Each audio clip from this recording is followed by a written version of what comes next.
Olá pessoal, eu sou o Marco Antônio Reis e está no ar o programa Autores e Livros. A entrevista da semana é com o jornalista e escritor César Mota, que está lançando uma saborosa história sobre a verdadeira saga que foi a publicação do maior sucesso editorial brasileiro em todos os tempos, o Dicionário Aurélio. Vamos ouvir. Entrevista. César Mota, eu queria que você começasse essa nossa conversa dizendo aos mais novos, explicando ao público mais jovem, o que foi o Aurélio, o que foi o Dicionário Aurélio, qual o tamanho dessa empreitada. O livro trata disso e eu queria que você explicasse resumidamente o que foi, o que representou essa obra monumental. Bom, Marcos, já havia vários dicionários no Brasil, Caldas Auletti, Delta, Laudelino Freire. A grande novidade que foi o Aurélio é que a expectativa do mercado editorial brasileiro e dos intelectuais, dos didatas, tudo era que o Aurélio seria o grande dicionário do português falado no Brasil. Isso era prometido desde os anos 50, era o que se esperava dele. E custou muito a sair, por vários problemas que a gente pode tratar mais tarde. Agora, a grande coisa do Dicionário Aurélio foi modernizar o idioma. Foi o dicionário mais prático para uso comum das pessoas, que introduziu termos que tinham surgido nos últimos 10 anos no Brasil, como, por exemplo, teve o movimento hippie, com todo o seu linguajar, com todas as palavras que ele trouxe. Teve uma revolução tecnológica que começou no final dos anos 60, várias inovações tecnológicas. O termo correção monetária, que você cita no livro. Correção monetária, exatamente. Veio com Roberto Campos e Otávio Gouveia de Bulhões, em 65. A chamada... como é o nome? A degradação da marca, que é uma expressão que existe na legislação de direitos autorais, direitos intelectuais. Ele não chama de degradação da marca, mas ele já pega palavras que estavam nessa situação. Por exemplo, Gillette. O Gillette virou sinônimo de lâmina de barbear. E já em 75 ele define Gillette, é o nome registrado de uma determinada lâmina de barbear. Qualquer lâmina deste tipo. Seu Raul saiu do banheiro com o rosto ensaboado e gritou para a mulher: Eufrosina, cadê a Gillette que eu deixei aqui no banheiro? Isso ele tirou do livro do Herberto Salles, Histórias Ordinárias. E usou até como sinônimo de indivíduo sexualmente ativo e passivo, que se chamava de Gillette na época, era uma inovação. Introduziu regionalismos de todo tipo que esses dicionários mais antigos... Clássicos mais antigos não faziam. Exatamente. O mérito dele, o diferencial dele, então, naquele momento, foi captar o espírito da época e dicionarizar palavras que estavam já de uso corrente. Ele foi... Por exemplo, curtir, o verbo curtir era trabalhar o couro para a criação, fabricação de utensílios. Ele já botou 10 acepções diferentes de couro, inclusive padecer, sentir saudades, sofrer os efeitos de uma bebedeira, curtir uma ressaca, curtir um som, curtir um barato, gozar, desfrutar, deleitar-se, como em curtir uma festa. Curtiu 10 anos de prisão, experimentar êxtase provocado por droga. A gente não encontra isso nesses outros dicionários antigos. Ele foi introduzindo e modernizando. O seu livro, então, trata dessa saga que foi produzir um livro, um dicionário desse peso intelectual e tal. Isso não foi feito sem problemas, e não é uma empreitada que hoje, com tecnologia, certamente seria mais fácil. Mas naquele tempo, tudo analógico. Fala um pouquinho do que representou isso, como é que o seu livro trata essa saga, dessa empreitada. Bom, eu começo com uma apresentação dos dois personagens. Na verdade, eu começo com a noite do lançamento, que foi um grande acontecimento cultural no Rio de Janeiro, em 1975, em Ipanema, que era o bairro mais moderno daquela época e tal. E eu apresento os dois personagens. Tem uma pequena biografia de cada um deles, que são dois grandes personagens. Principalmente o Aurélio. O Aurélio era um personagem da vida cultural brasileira, era consultor de grandes escritores, do Carlos Drummond de Andrade, por exemplo, eram muito amigos. O Drummond consultava o Aurélio. Posso usar essa expressão no sentido poético? Você acha que que cabe e tal. E o Aurélio era um conselheiro, Josué Montello, Ledo Ivo. Ele era um dicionário ambulante. E o Campelo era um espírito mais pragmático. Eles se conheceram em 56, 57, o Campelo era aluno dele e começou a trabalhar de graça para ele, voluntariamente. Ia para a casa dele de manhã para ajudar, a revisar textos e também aprender. Ele aprendeu como dicionarizar coisas, se tornou um lexicógrafo, aprendendo com Aurélio. E aí eu trato também da dificuldade que foi lançar esse dicionário. O Campelo tomou a frente, porque o Aurélio não era um homem prático para coisas comerciais, para empreitadas assim. O Campelo era, e ele tinha duas editoras já em 64, 65, a Alhambra e a JCM, Joaquim Campelo Marques. E aí ele tentou bancar o projeto, não conseguiu, porque o dicionário sempre foi uma coisa caríssima. Então, ele acabou conseguindo um contrato com a revista O Cruzeiro, que estava em uma decadência total, para publicar um dicionário em fascículos. Magro, não tão profundo, que não era o que o Aurélio queria. O Aurélio queria uma versão brasileira do Oxford ou do Webster. E o Cruzeiro não teve condições de dar as condições que eles precisavam. Uma redação com funcionários, com lexicógrafos, com estrutura. E acabou se desfazendo o contrato e não saiu nada. Campelo, então, continuou em campo, tentou bancar ele próprio de novo, aí apareceu a editora Delta, do Abraham Coogan. Ou seja, a tua história é a história de um homem que põe a mão na massa, basicamente, e um outro que é o visionário, que é o artista, é o cara que quer ir além. E aí o livro vai tratando desse embate. Sem essas duas, dá para dizer que sem essas duas personalidades, o projeto talvez não saísse como saiu, né?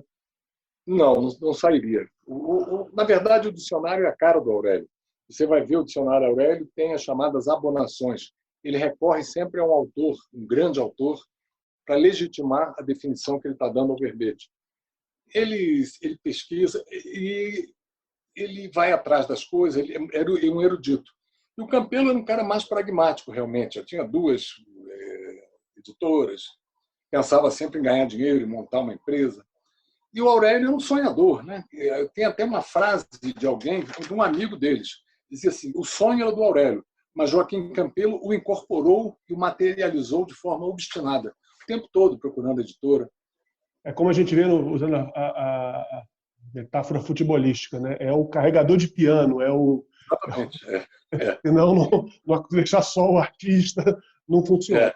César Mota, eu queria que você dissesse o seguinte: o seu livro, no livro você fez diversas entrevistas, muitas entrevistas, tem muitas pessoas falando, Sim. dando seu depoimento. Quanto tempo durou esse trabalho? Qual foi o esforço disso aí? Quando eu lancei o primeiro livro, até a última página, uma história do Jornal do Brasil, eu estava começando a fazer esse. Eu já tinha terminado aquele 6 meses antes. Já tinha começado esse, em 2015. Durou 2, 3 anos, no máximo, porque a maioria das fontes já está morta. Eu recorri muito a depoimentos que o Campelo tinha colhido.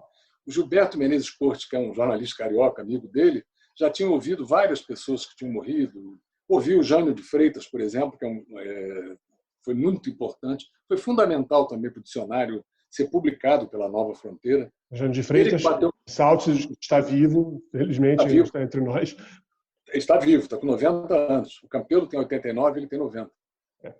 E foi ele que sentou um dia com o advogado da Nova Fronteira, tomaram uma garrafa de poá. No final da tarde, o Jânio disse: é viável, pode fazer que vocês vão se dar bem. O César é ele é um jornalista militante já há algum tempo. Só há 50 anos, 52 anos. E os seus livros, César, tanto o livro que conta a história do Jornal do Brasil, que vale muito ser lido, já foi apresentado aqui no Autores e Livros, quanto esse livro agora, que é essa biografia do Dicionário Aurélio, é muito rico ambos são muito ricos em detalhes, que é uma característica do texto jornalístico. Você não quer deixar nenhuma informação de fora. Mas eu sei que você também prepara alguma coisa na área da literatura. Você já pensou nisso? Como é que você vai fazer essa transição? Se é o mesmo escritor, Você tem avaliado essa possibilidade? Porque a literatura muitas vezes deixa que o leitor conclua, né? A transição minha de um escritor... Eu sou um repórter, eu não sou um escritor, sou um jornalista. Você quer dizer se eu posso passar a literatura? Não, eu sei que você já está escrevendo ficção e pretende publicar, não é? Você não precisa adiantar, mas, enfim, imagino que esse seja, talvez, não tem problema. São linguagens diferentes? Para você é a mesma coisa? É diferente, é diferente. Eu tentei me prender nesses 2 livros à condição de jornalista, de repórter. Reportagens grandes. Uma reportagem grande, tal, de uma época, de um momento, de um fenômeno. Mas a literatura é diferente, né? Você está trabalhando com a imaginação, com a criação. Apesar de também eu entrar demais nos detalhes, que às vezes eu acho excessivo. Eu estava até conversando com o Sérgio Rodrigues, falando isso. Sérgio, você leu e você fez essa transição. Você não acha que eu estou excessivo em detalhes, não? Ele falou, não, está bem, está adequado. Porque ele também é um detalhista, né? É um grande repórter. Tenho o prazer de privar da sua amizade. Você é uma pessoa detalhista. Então, acho que o livro também espelha o que você é. E vale muito ser lido por essas razões todas que eu tô elencando aqui. Mas tem uma outra coisa que eu acho muito interessante, que também é uma história sobre direito autoral, sobre propriedade intelectual. Fala um pouquinho disso também, César. Quando o livro foi publicado, foi o maior sucesso editorial brasileiro. Até hoje já vendeu 15 milhões de exemplares, vendeu mais do que a obra do Jorge Amado. E em 77, a Nova Fronteira descobriu o seguinte: esse dicionário é monstruoso, é um negócio que pesa mais de 3 quilos, 1.536 páginas. Um menino, um adolescente ou um menino de primeiro grau não pode levar isso para a escola e vai precisar disso na escola. Por que a gente não lança um de bolso, um mini dicionário? Fizeram isso, foi um sucesso absoluto. Foi um sucesso tão grande que, em 81, eles concluíram que ele não tinha estrutura para distribuir tudo isso, para vender tudo isso.